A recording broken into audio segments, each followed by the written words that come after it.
안녕하십니까?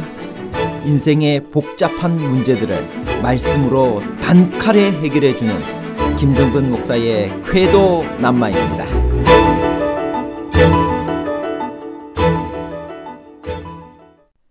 이스라엘 왕이 아람의 포위로 인한 참상의 책임을 엘리사에게 돌린 것은 엘리사에 대한 오해가 있었기 때문인가요? 아니면 계속되는 포위와 기근에 대한 책임을 엘리사에게 씌우려는 것인가요?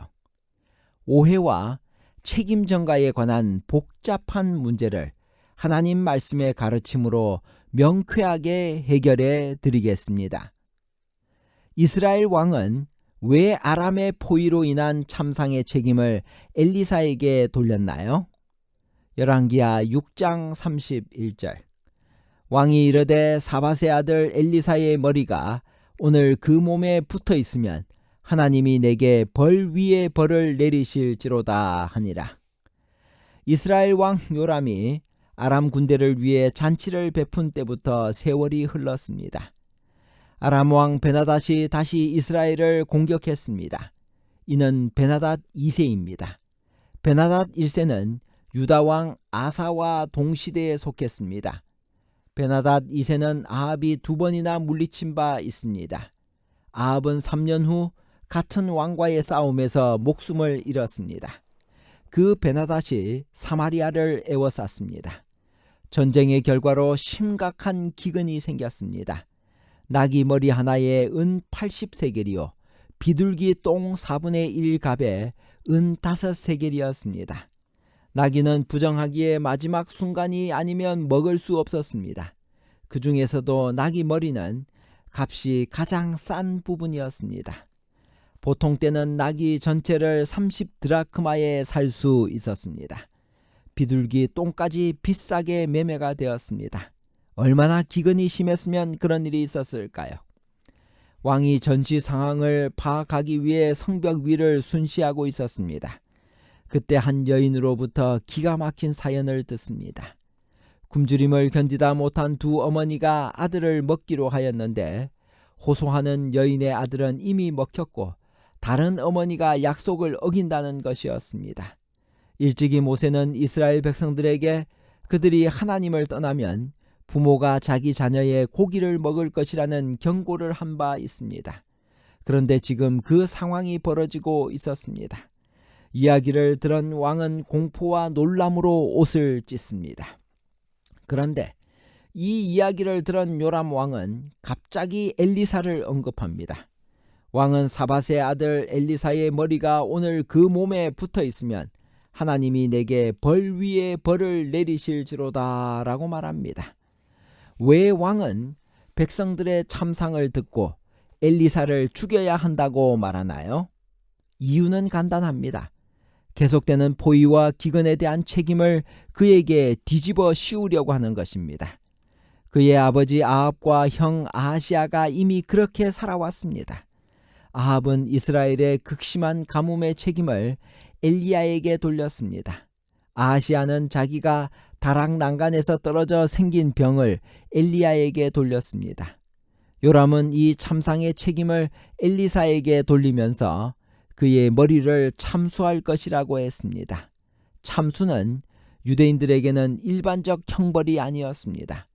아수르와 다른 이웃 나라들에서 널리 알려져 있었습니다. 괴로움과 분노로 가득 찬 요람은 끔찍한 형태의 극형으로 엘리사를 위협하고 있습니다.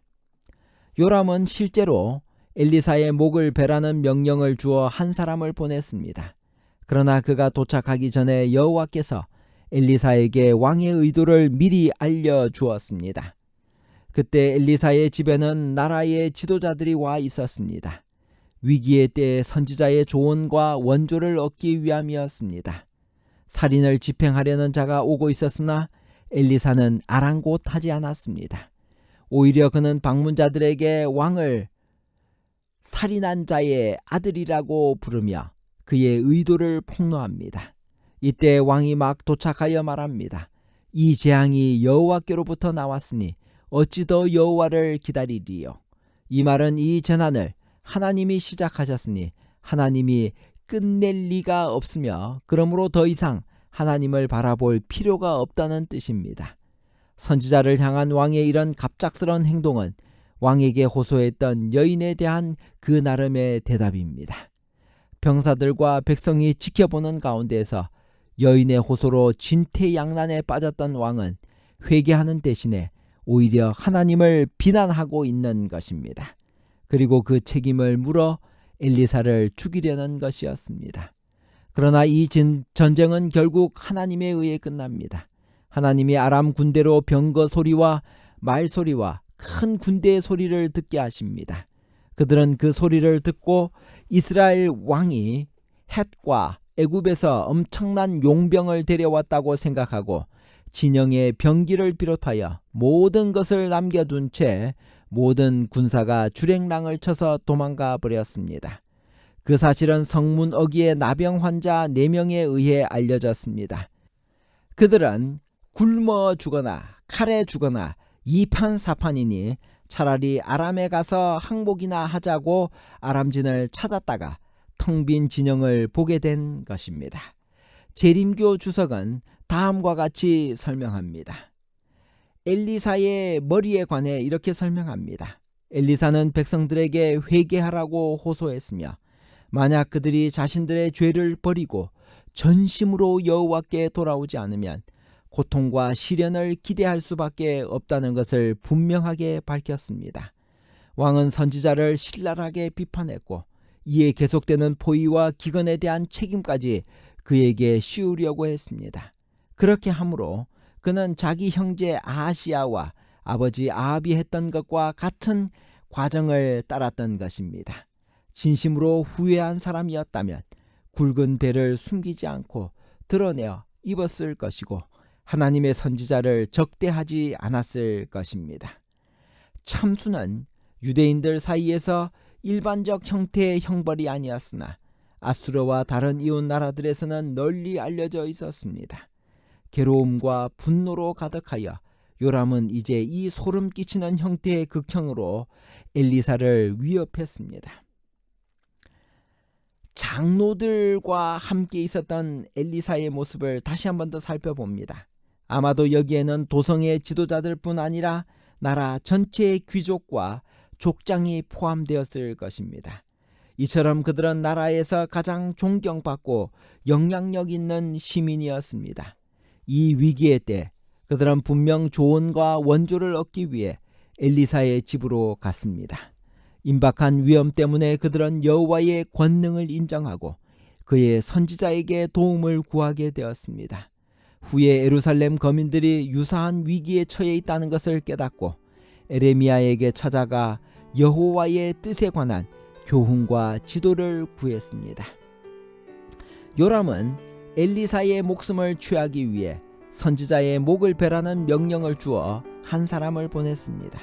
그러나 그가 도착하기 전에 여호와가 엘리사에게 왕의 의도를 미리 알려주어 그 문제가 나라의 지도자들 앞에 분명하게 제시되었습니다. 요람의 아버지 아합은 나봇의 피에 대한 죄뿐 아니라 자신이 전적으로 동의하여 이세벨에게 중임을 당한 선지자들에 대한 죄도 있었습니다. 그의 충성스러운 종 오바댜조차도 엘리야에 관한 소식을 가지고 그에게 가라는 말을 들었을 때 아합에게 죽임을 당케 될까봐 두려워했습니다. 살인한 자의 자식 요람도 아버지와 같은 사악한 기질을 소유했습니다. 살인을 집행하려는 자가 이미 오는 도중이었으나 엘리사는 아랑곳하지 않았습니다. 그는 여호와의 선지자였고 자신의 목숨이 사악한 자들에게 좌우되는 것이 아니라 하나님의 손에 달려있음을 그는 알았습니다. 요람은 하나님에게 분노를 터뜨릴 수 없어서 지금 그분의 선지자에게 터뜨리고 있었던 것입니다. 결론입니다. 첫째, 이스라엘 왕이 아람의 포위로 인한 참상의 책임을 엘리사에게 돌린 것은 엘리사에 대한 오해가 있었기 때문이 아니라 계속되는 포위와 기근에 대한 책임을 엘리사에게 뒤집어 씌우려는 것이었습니다. 둘째, 살인한 자의 자식 요람도 아버지와 같은 사악한 기질을 소유하고 있었습니다. 셋째, 살인을 집행하려는 자가 이미 오는 도중이었으나 엘리사는 아랑곳하지 않았습니다. 그는 여호와의 선지자였고 자신의 목숨이 사악한 자들에게 좌우되는 것이 아니라 하나님의 손에 달려 있음을 알았기 때문입니다. 감사합니다.